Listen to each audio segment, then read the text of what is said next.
So, perched right at the top of Amsterdam is the Dam Lookout. But it's more than just a place to snap a great photo, it's really a symbol of how this historic city is transforming.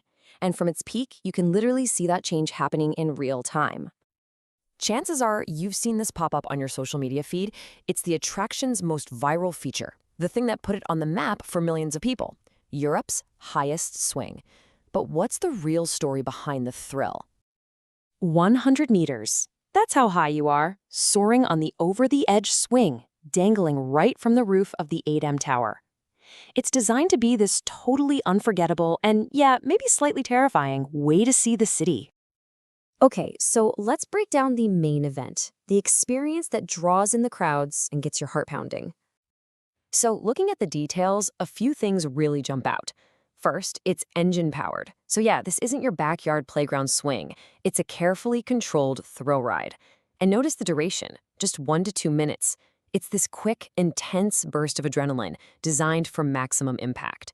And for safety, they're super strict about no phones or cameras. The memory is what you're supposed to take with you. But the swing, as thrilling as it is really just the hook. The Adam Lookout is designed as a complete viewing experience, offering a perspective on Amsterdam you just can't get anywhere else. The skydeck gives you that incredible 360-degree panoramic view. From up here, Amsterdam's famous canals look like these intricate circuits. The port is just a hive of activity, and the whole historic center unfolds right below you. It's from this vantage point that you truly grasp the city's unique geography. And the entire journey is designed to be an experience. It actually starts with the elevator, which is this crazy 20-second light and sound show that just rockets you up 20 floors.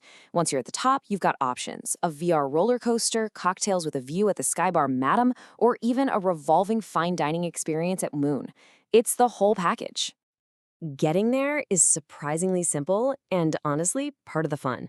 You just head to the back of Amsterdam Central Station, hop on a free ferry, yep, free, for a scenic 2-minute ride across the IA River, and boom, you're practically at the tower's doorstep.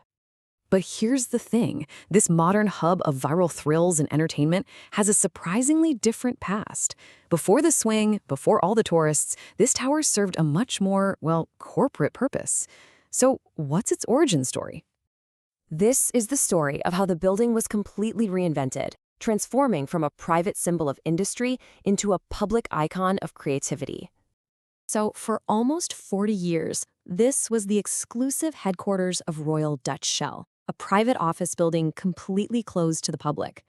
After Shell moved out in 2009, it just sat empty, kind of a relic of a different era.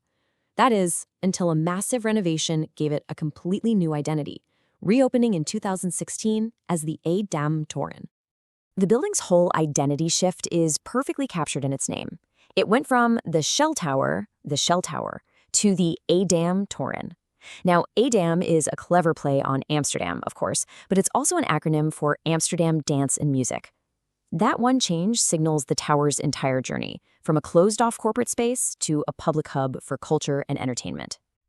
And what's so fascinating is that the tower's transformation mirrors the story of the entire neighborhood it calls home, Amsterdam North, an area that has undergone its own radical change. So just across the river from the bustling city center, Noord was, for a long time, considered an industrial, working-class afterthought. People even nicknamed it the Siberia of Amsterdam. Seriously, for tourists and even a lot of locals, it was just a place you didn't go. But today, it's marketed as one of the city's coolest districts. It's a hub for artists, startups, and cultural festivals, drawing in visitors looking for a different side of Amsterdam, far away from the crowded center.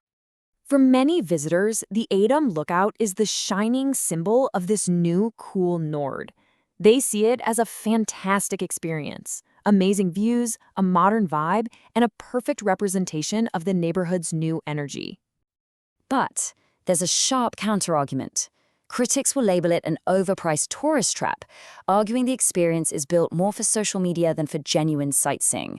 And they make a crucial point.